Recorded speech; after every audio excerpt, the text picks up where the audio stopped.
খালপার পার হয়ে যে মলের মোড়টা আছে ওইখান থেকে একদম এই যে সিরিয়াল আস্তে আস্তে আস্তে আস্তে কোথায় আসছে জাস্ট দেখেন। শুধুমাত্র হচ্ছে এখানে একটা হচ্ছে ময়লার আড়ত আছে, যেখানে হচ্ছে ময়লা ফেলা হয়।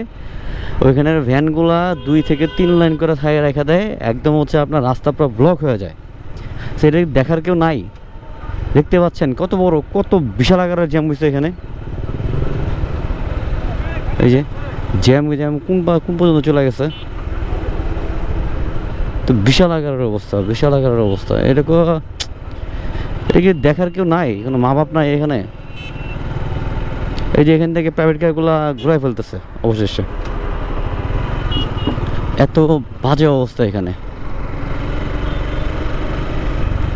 দেখেন জ্যাম ব্রিজ পর্যন্ত চলে আসছে।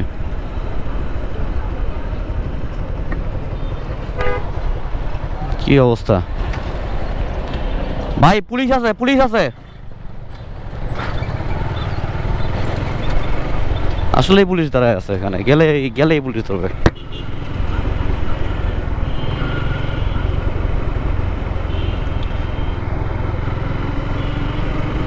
যাক, যেটুকু বলার বললাম। এখন হচ্ছে তারা যদি যে পুলিশে কট খায় খাবেন, কিছু করার তো নাই আসলে ভাই।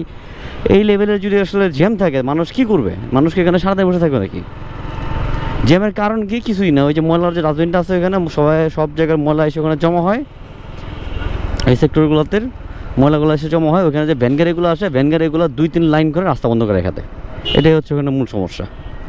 আর কোনো সমস্যা নেই, আর কোনো সমস্যা নেই। জাস্ট ওইটার জন্য জ্যাম লাগে। সো এটা কে দেখবে? এটা দেখার মানুষজন তো আসলে দেখতেছে কি না আল্লাহ জানে। এটা একটা করতে হবে, একটা অভিযোগ করতে হবে। দেখি আজকে আমি ভিডিওটা আপলোড দিব, এবং এটা দিয়ে আপনার হচ্ছে যে কি একটা ওয়েবসাইট আছে, এখানে একটা অভিযোগ করলে সমাধান হয় শুনলাম। সো এখানে দেখি অভিযোগ করব, দেখি কি পদক্ষেপ নেয় তারা।